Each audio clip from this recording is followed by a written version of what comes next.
please welcome Howard Ruffner.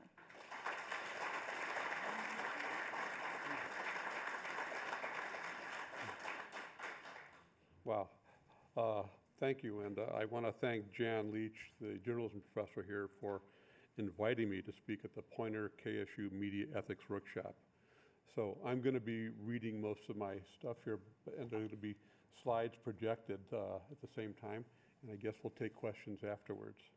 So the ethics of covering activism today couldn't be more appropriate. Today's media outlets are under extreme scrutiny as the far left and right spar about their claims to free speech and what is fake or not fake news. The printed word in news publications and the spoken word on radio, on television, and on podcasts are all being challenged in their ability to be objective. Photojournalists, however, capture images, which are moments of truth. Photojournalists are governed by guidelines that all professional photographers need to adhere to maintain their reputation as purveyors of truth, regardless of who they work for. These guidelines assure the public that the photographs we take are an honest representation of what we are witnessing or what we've witnessed. Photojournalists who manipulate their images by adding elements or removing unwanted distractions or enhancing an image in any way to distort the truth are often found out and their work forever discredited, which is what happened to Adnan Haj of Reuters, who was caught darkening and adding smoke to a bombing that took place in Lebanon. His image on the left shows obvious signs of cloning, more smoke in the repeating circles near the top of the plume of smoke. Also, he has darkened the smoke and cropped the photograph to falsify its impact. He lost his job and livelihood. Photojournalists present the visual truth at any given moment. Plain and simple. It does not need altered. Steve McCurry's photo of an Afghan girl ran on the cover of National Geographic. It is one of the most recognizable photos ever taken. However, because of Photoshop manipulation in this and other photos of his, he no longer refers to himself as a photojournalist, but instead prefers to be known as a photo storyteller. The photo on the left is the original. On the right, her face has been cleaned and her eyes have been retouched, much like people do today who use apps like Facetune or Portrait Pro. Well, some photographers come by their skills naturally, and many get them by education experience. My skills were sharpened when I was selected to attend the Department of Defense Information Broadcast School many years ago. During the 8-week course, we were taught broadcast journalism by writing and rewriting stories, wire stories. We were taught objectivity. Visually, we had to create 16mm news films and edit them. I learned how to quickly frame and compose images running a television camera during live programs. Later, I enrolled in a correspondence photo course. Today, that would be considered an online course. From that time on, it was just practice, practice, practice. I enrolled in Kent in March 1969. I quickly joined the yearbook staff to continue my photography. After a while, my style of shooting was apparent to other photographers on the staff. They could look at a contact sheet of mine and know it was mine. My photos told a story from the beginning to the end. I captured establishing shots and then moved in and out to get what was happening. So what is activism? The Cambridge Dictionary defines it simply: the use of direct and public methods to try to bring about, especially, social and political changes that you and others want. At Kent State and many colleges and universities, students were protesting to end the Vietnam War. At Kent on May 4th, 1970, it also included removing the National Guard off campus. And as I became aware that I was taking more and more photographs of protesters and rallies, I decided I needed to know how it felt to be photographed. I had a friend take some photos of me in a protest group, and even though I knew I was being observed and photographed, it gave me a different perspective of what people might be feeling as I was taking their photos. This also helped me learn to be a not-in-your-face photographer. I'd rather you didn't know I was there. For me, the Kent story began with the National Guard moving onto campus. This was activism, a group of weekend soldiers taking over the campus under the cover of darkness when most students were away or asleep. I stayed up late and captured images of their encroachment. I kept my distance because I had no idea of how the Guard would react to their moments being caught on film. In this photo, a student is being arrested for being out after curfew. Interestingly, I wasn't arrested or even talked to. I wasn't wearing press credentials. I was just far enough away to be invisible. No one assigned me to go out and get images. I wasn't thinking about the Burr or the Stater. I just found myself compelled to follow what was happening and record those events. The student's arrest is the result of campus activism, which established curfews on and off campus. It is important to know that nearly every image in my book, or presented here, is the entire frame. I only crop photos to show specific details, not to edit out distracting or unwanted parts of the scene. And every image is the result of activism that took place on or off campus.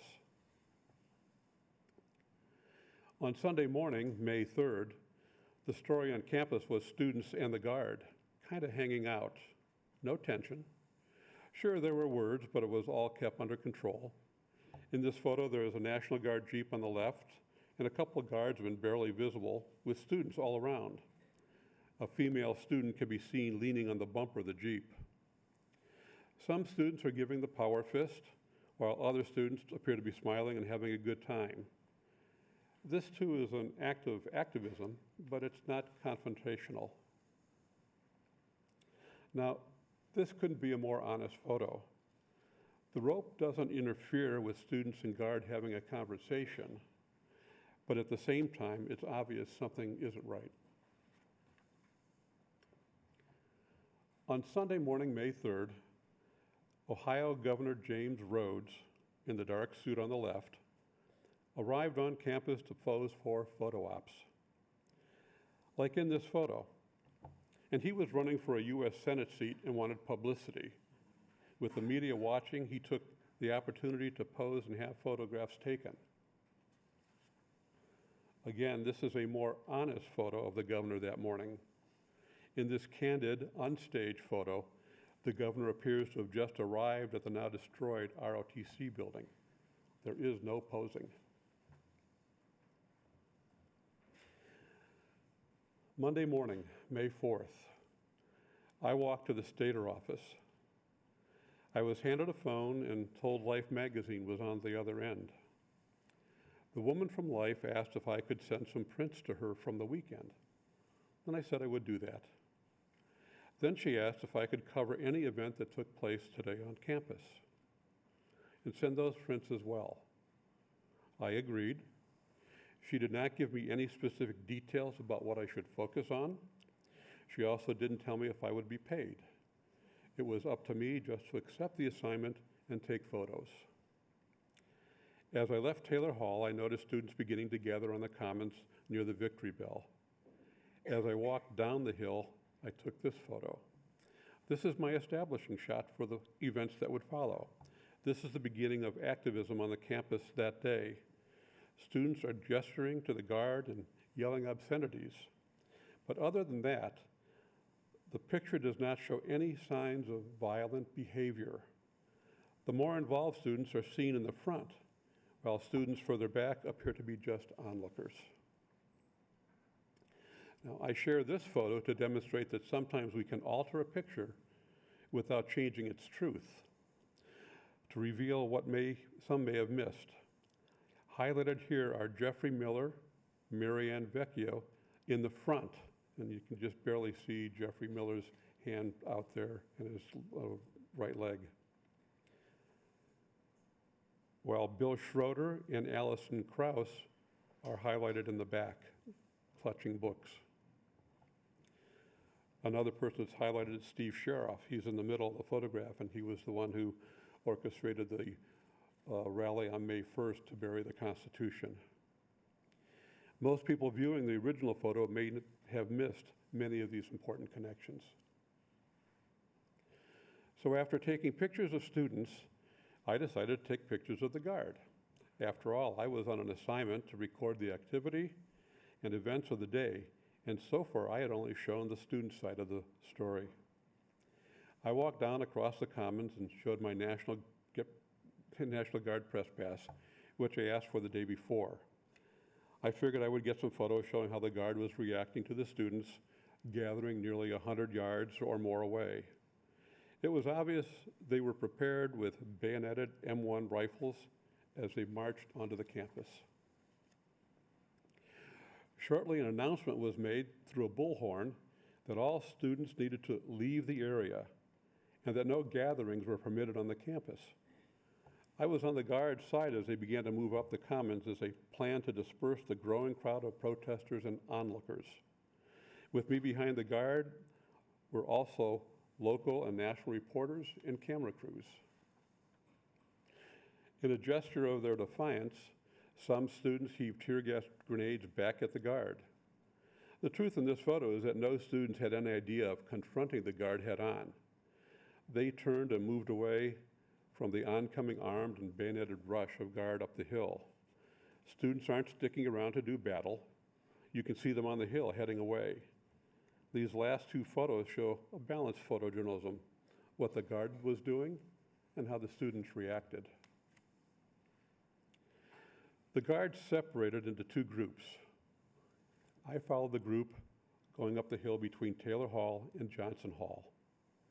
The Guard with bayoneted rifles continued to push students farther onto the campus. The only apparent threat in this photo is of the Guardsmen with their rifles. While the students look back toward the Guard, they do not appear to be doing anything that could be considered life-threatening to the advancing soldiers. On the right side of the pagoda is Allison Krauss. She's covering her face to escape the tear gas. Activism. How much do you put yourself in harm's way to get a photo? What was I doing? What was I thinking? I had no way of knowing the Guard would turn and fire. Nobody did. But this photo became a controversial moment of truth. Just as the Guard reached the crest of the hill, they turned in unison and the sounds of gunfire began. Why did they turn? What caused them to fire? Who fired first? And where were they firing? Guns were pointed in every direction. And as I looked at this photo, I became aware that I may be a target of the Guardsmen on the right behind the railing. That is when I grabbed my cameras and dropped to the ground. Now, still, while on the ground, I looked and saw a wounded student being attended to by other students. The student was Joe Lewis. He had been giving the Guard the finger. I now realized the Guard was firing real bullets and later learned Lewis had been shot twice. And after shooting Lewis and other students, the Guard shouldered their rifles, holstered their pistols, and just walked away, indifferent to the situation. Now, as I looked to my left, I saw another wounded student, John Cleary. He was shot in the chest. Although the images of wounded students may be disturbing to some, they had to be taken. The world needed to see the results of what happened, and as a photographer, I had to remain emotionally distant from what I was witnessing. Taking photos in violent situations, a photographer has to remember his or her purpose. The world has to know what you're witnessing. You can't let your emotions get in the way. So you might ask yourself, if no one was around to help that student, what should I do? Well, I would have had to put my cameras down and come to his aid. This is the photo that appeared on the cover of Life magazine. So here is a student in mourning. Later I learned she was a friend of Alison Krauss. If she had seen me and asked not to have her photo taken, I would have had to respect her request. Several times during this tragedy, I was asked by people not to take pictures of people because I was intruding on their private space. But I had a responsibility to let the public know how this affected others. And finally, school was closed. Students appeared in shock as they headed toward their dorms to gather their possessions and figure out how they were going to get home after they left campus. Soon after, I contacted Life and they gave me instructions to send my unprocessed film to them in Chicago. I had no idea what images I'd captured until the May 15th issue of Life magazine hit the newsstands a week later. Days later, the FBI began questioning me about all my photos at my home in Lakewood. I told them Life had them. One of them commented on his way out the door, "Well, if that's what you want to do with your blood money, Mr. Ruffner."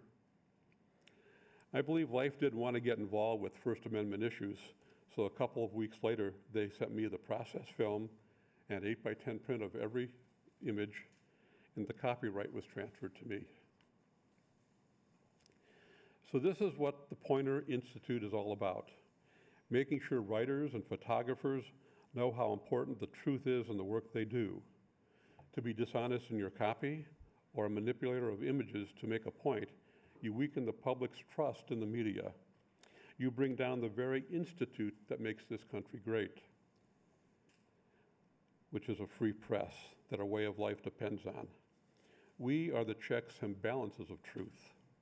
The images I have shown here are true and accurate. I own the copyright. The pictures can only be used for news, editorial, or educational purposes. They are not marketing tools. As a photojournalist, it's important to manage and protect your images. They represent you. Photojournalists allow us to see history, provide us a window to the past, and with them we are able to have a perspective of events unknown to us.